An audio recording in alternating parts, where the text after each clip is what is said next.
Guys, welcome back to today's video. Today is Monday, September 29th, 2025, and today we are going to be taking a look at the 2026 gubernatorial elections based off polling data in every single state. I realized when I made a video about this back earlier on this month talking about the Senate races, I felt like the governor races were ones that we needed to do a little bit closer to the election. But I realized that maybe we could actually track this polling data every single month. We've done it in previous election cycles, and I figured that as we got closer to the end of the year, we would start to see a huge set of real data points coming in a variety of different races, safe Republican races, safe Democratic races, toss-up races, whatever it might be, that could prove to be interesting to cover as we get closer and closer to the end of this cycle and straight into the midterm one. Now, on your screen right now are 36 races, but there are actually 38 races that will be decided by 2026, and that means right now 2 races in New Jersey and Virginia are, have yet to be decided, that will be decided this coming November in just about 35 days. Those 2 races right now, Democrats have a lead of about a likely Democratic margin, anywhere between 5 to 10 points across the 2 states here. But looking at our overall, 2026 races here, we have far more to get through, far more to talk about, and ones that would be surprisingly quite interesting and might actually surprise you relative to what you would expect given the battleground or safe nature of some of these states. So not every single state has, polling data when it comes down to it. A lot of these states are obviously safe on either side of the aisle, and polls actually cost anywhere from $50,000 to $100,000 if they're done right and done high quality. Some cases even more, depending on the firm that does them. And so, it is not easy to get data out of these states, especially since we're not in this Obama era, George W. Bush era of electoral politics where states really can have, drastically different governors and senators than how they might vote on the presidential level. So a lot of the times we don't see much investment in terms of polling in a lot of these states. So to just get that out of the bat, off the bat here, we're going to talk about all of these states, the ones that don't have any real substantive polls. We are going to go ahead and just take the average of what the ratings are, skewed a little bit more towards the incumbent party, based off, so the race ratings are going to be the determinant if there is no polling data in the state right now. And so that actually should give us a characterization for all but one state on the map here, which puts us in a pretty good position. So as we start off on our maps here, as we do normally, we talk about the states that are safe for the GOP and safe for the Democratic Party. Now, for a bit of orientation as to where we are on the map here, the 2022 midterm elections looked like this. Democrats were winning in all of the states that are currently blue on your screen right now, and Republicans were, of course, winning in all of the states that were considered red on the map right now. And so we haven't seen anything change in terms of how these states have voted in recent history. Obviously, the presidential election looked a little bit different than the 2022 midterms did, but 2026, believe it or not, is going to be quite interesting because there are going to be some races here that were competitive in 2022 that may not be as competitive in 2026, which is why the margins really, really do matter. So we're going to start off by characterizing all of the states that we consider to be safe. 15 points or more for either political party, Democrats and Republicans, and there are arguably quite a few of them. Now, the polling data, like I said, in these safe states is a lot less common than you think, just because nobody really wants to waste the money on polling a state like California when we know Democrats are going to do well there. There actually is a good amount of polling because it is the largest state for the jungle primary. But in terms of an eventual head-to-head hypothetical, I think a lot of these firms are waiting until you actually see that come to reality before they jump the gun on these races. So California sort of spoiled that one, safe for the Democratic Party, but joining with it are Hawaii, Colorado, believe it or not, Illinois, Oregon, Rhode Island. These are all states that right now are considered to be safe for the Democratic Party, Massachusetts, and New York. Now, New York is actually the only one that really jumps out to me as interesting. I'm not really shocked by Colorado. Kamala Harris won the state by 11, and 2026 is certainly going to be 4 points more to the left than 2024, so I can imagine Colorado could be anywhere from a 16 to 18-point margin based on our estimations. But New York is a state that Kathy Hochul only won by 6 in 2022. So thinking about how much it has gone from being a state the Democrats actually were quite worried about, she has certainly won back droves and droves of support across the state, really solidifying in her margin here. New York is a safe Democratic state. Now, for the Republicans, they have a few more states that we can characterize as safe for their political party. We'll start off with the ones that are more expected, states like Idaho and Wyoming and South Dakota. Obviously makes a lot of sense here. Nebraska, Arkansas, Alabama. So as we get through them, right, these are not ones that should shock you. They're not ones. Oklahoma, for instance, was a little bit more competitive in 2018 and 2022. We're not going to see that happen this time around, especially since Ryan Walter, the superintendent, who is widely expected to run for governor, is now not seeking any office and actually leaving his time in office as state superintendent. So it doesn't look like he's going to go for much further. South Dakota, looks like that's there. Wyoming, safe for the Republican Party. Texas, believe it or not, safe for the Republican Party right now. There is no actual real polling data in the state, probably because there's no major Democrats who have announced that they want to run. But Greg Abbott, based off the estimations here, is in a safe position. The final three states, or two states actually, Tennessee is not really the shocker here. The final two states might actually surprise you as states that are straight off the dome, being safe for the Republican Party, and they're not the states you might expect. It's not Kansas, it's not Alaska, it's not even Florida, Iowa, or Ohio. It's the state of Vermont and the state of Nevada. Now, these are two states where, Vermont actually doesn't have any polling data in the state, believe it or not. I actually do believe it. It's one of the smaller states in the country, but it is largely contingent on whether or not the incumbent Republican governor, Phil Murphy's down in Jersey, decides to run for re-election as one of the most popular governors in the country. He's a Republican, yes, but outperformed Harris, outperformed Biden, outperformed Clinton, in 2018, did very, very well in the state. Vermont is a red state when it comes down to gubernatorial races, and it's not going to change in 2026. Over in Nevada, this is the one that I think really might shock many Democrats because Aaron Ford, the state's attorney general, who has won elections statewide before, is running for governor in 2026, but chances are he's not going to be in a great position based on what the data is telling us, that Aaron Ford is only, but down 21 points across the state. Obviously, a lot will change. I imagine it will be much closer, but the only data point we really have in Nevada right now suggests that it is safe for the Republican Party. So that brings Republicans to about 12 seats here in terms of, total safe states across the map. Democrats are at just 8. Thinking about where we are in the remaining 16 races, a lot of it is really going to boil down to these lean, likely, and tilt states. And there's some on here that actually might take you by surprise. I think the ones that are the most surprising to me are maybe states like Connecticut that are on here, states like Maryland that are on here, even some of the Republican states like Florida and Alaska. But let me be clear about this, from the beginning. A lot of these states are likely because the governor elections historically have actually been quite close. When you take a look at recent elections like 2022, but let's say 2018 is a better example, the national environment was a little bit better for Democrats in 2018 than in 2022 and probably more replicating. 2026 will look a lot more like 2018 than 2022.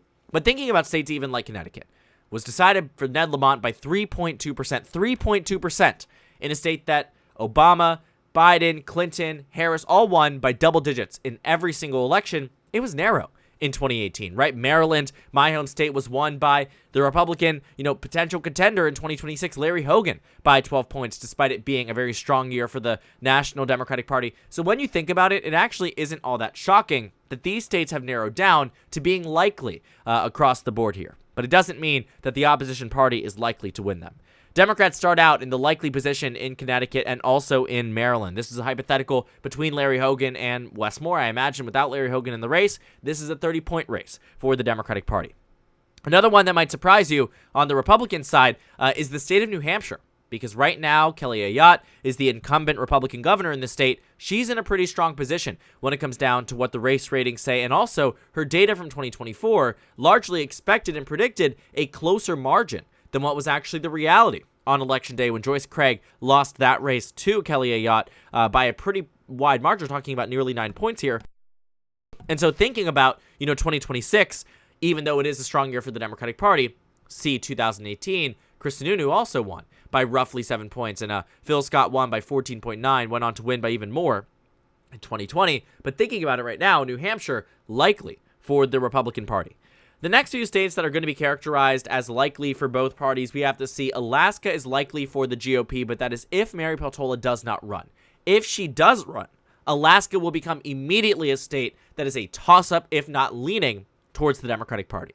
But until that happens right now, Nancy Dahlstrom leads the GOP pack and is expected to beat Tom Begich in the hypothetical data in the state by double digits right now, but a lot can change between now and Election Day 2026. This is just simply where the race stands today. And so that brings me over to the next state that's likely for the GOP, the state of Ohio. Now, I'm not really shocked. Vivek Ramaswamy is one that the Republicans have been quite excited about, but he's right now running against Amy Acton. No data points out of there when it comes down to Tim Ryan, save one poll here, and even then he's beating him by a pretty substantive margin. Not double digits, but certainly not exactly where you want to be as a Democrat in Ohio. Ohio, Alaska, and New Hampshire all likely for the GOP. Democrats have their fair share of likely states, too. I already showed you Maryland and Connecticut, but they also have Minnesota. Tim Walz set to run for a third term, just announced that he's probably going to win that race. Maine and New Mexico, two races where there's going to be an open race. The incumbent governors cannot run for re-election. That's Janet Mills in Maine. And let me think. Michelle Lewin Grisham in the state of New Mexico, I believe. Let's double check that 22 result. Yes, it is. That race is also going to be Deb Holland over there from the Biden admin. And so these states right now are likely for the Democratic Party. The final state to really join this bunch as a likely Democratic state is the state of Pennsylvania, where Josh Shapiro does not look like he's going to be facing any strong Republican contenders, and it doesn't look like the race ratings expect much from that race either. Democrats jumping up to 14 across the states, 15 for the GOP. And so that brings us down to these remaining races here: Wisconsin, Michigan, Georgia, Arizona, all states you should recognize from 2024, and then 3 additional ones: Iowa, Kansas, and Florida. Now, Democrats are not exactly within striking distance in all of these states. They are, within competitive enough territory. But it doesn't necessarily mean, for instance, Florida, which you might be shocked to see not as likely and not as safe. I think a lot of the times this is a product of low name ID and not the most amazing polls. But Florida right now actually comes into this as a lean Republican state. My expectation is that it is easily a double-digit state for the GOP, but we might be shocked in 2026. After all, the year will be much more favorable to the Democratic Party than we might think. So that actually leaves us with the remaining races that I actually do think Democrats are within striking distance of the remaining ones. All of them were toss-ups in 2024, save Iowa and Kansas. Thinking about where they were in 2022, well, this was a race pretty strong for the GOP in 22, but when it came down to Kansas, Democrats actually won it. That was one where Laura Kelly defeated Derek Schmidt in the race. Derek Schmidt's now in Congress. But this race, Kansas and Iowa, are ones that in 2026 are largely being led as more competitive by the nature of strong Democratic candidates rather than weak Republican ones. Which is a pretty huge change from, the past, where you had seen that a lot of the times it was bad Republicans driving down the odds at victory for their own political party. This time, Rob Sand in Iowa, and we'll see what happens in Kansas, though Laura Kelly, the incumbent Democrat, her popularity really helps the party, has already made an endorsement and really pushed out this race. So 6 remaining races here. Let's rip off the Band-Aid for 4 of them that are in the lean column. This is anywhere where the margin is between 1 to 5 points here. That's Iowa for the GOP, Kansas for the GOP, and that is Arizona for the Democrats, and Michigan for the Democrats. Now, if you don't know much about these races, I will say this: Iowa, the only statewide elected Democrat, is running for governor in this race. Pretty good for the Dems. Kansas, the lieutenant governor opted not to run. It doesn't look like the Sharice Davids, the Democratic representative from Kansas, is also probably not going to run in that race unless they completely redraw the map there, which I don't imagine is going to happen. Kansas and Iowa right now, again, Democrats have well within the possibility of winning here, but in Michigan and Arizona, far more interesting races. Arizona, Donald Trump has done a double endorsement on the GOP side, can't make up his mind. Both of them probably going to lose. Michigan, a third-party candidate here, the incumbent mayor of Detroit, pulling a lot from the Democratic side, breaking down Michigan from what might be a likely state like it was in 2018 and 2022 for the Dems, down to being just a lean margin. So, let's take a look. Democrats at 16, Republicans at 18, these final 2 races, Georgia and Wisconsin. What's interesting about them? Well, Wisconsin is the true toss-up. That's the one we don't have any substantive polling data out of the state, and the race ratings all say toss-up, toss-up, toss-up, toss-up. Not one organization has rated Wisconsin as lean for the Democrats or lean for the Republicans, which puts us in a position where it's difficult to make that characterization on our own, but I'm going to leave it as a toss-up. Georgia, on the other hand, is on the verge of being a toss-up as well, but right now, it is the Republicans who have the slight upper hand here. When it comes down to the list of Democratic candidates for Republican, for the Democratic nomination, it doesn't look amazing for the Democratic Party. It's all over the place. A lot of contested races and a lot of interesting ones at that. Keisha Lance Bottoms leads the pack here right now, though. Georgia stands to be a tilt Republican state, given that they have about a lean characterization on one end, and the rest are toss-up, bringing the Republicans up to 19 and the Democrats at 16. In terms of overall changes on the map here, Kansas is a flip for the Republican Party from the Democrats. Nevada is a hold for the Republicans here. They won it in 2022, but by a much narrower margin. Arizona looks like it's a little bit more advantageous for the Democrats than 2022 and especially 2024. Michigan's a hold. Pennsylvania's a hold. Georgia is a hold for the GOP. Not much else is changing here. Wisconsin might be the only one. Iowa's interesting. Ohio's interesting. But across the board here, a very similar map to the 2022 midterm elections. Not the best for the Democratic Party, but also not the worst. The numbers here don't lie. The Democrats are in a position where they are within competitive range of some of these states. But as it stands today, the Republicans seem to come out with the net ahead across the board here relative to the last midterm cycle. But a lot can change between now and November of 2026. So thank you guys so much for watching this video. Make sure to comment down suggestions below. Subscribe on the left if you haven't already, and check out the Instagram and Twitter. At the bottom left of the screen, there's also a Discord server for you to go ahead and join. On the screen, there's a video for you to watch, then a playlist for my 2026 governor election analysis videos. Again, thank you guys so much for watching, and I will see you all tomorrow.